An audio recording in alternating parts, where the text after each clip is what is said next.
Hello friends, today we'll talk about how to fix or how to solve stumble guys keep stopping. To know how to fix or how to solve stumble guys keeps stopping, you should just go to settings. After that you will enter to apps, default apps, app settings. Here in this list you will enter to this window of stumble guys and you will click. Then in this page of app info you will enter to first stop and you will click OK.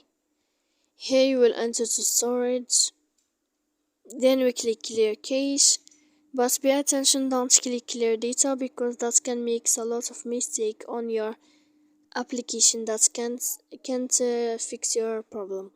So please don't forget to support us by like and subscribe. See you next time in another video and thank you for watching.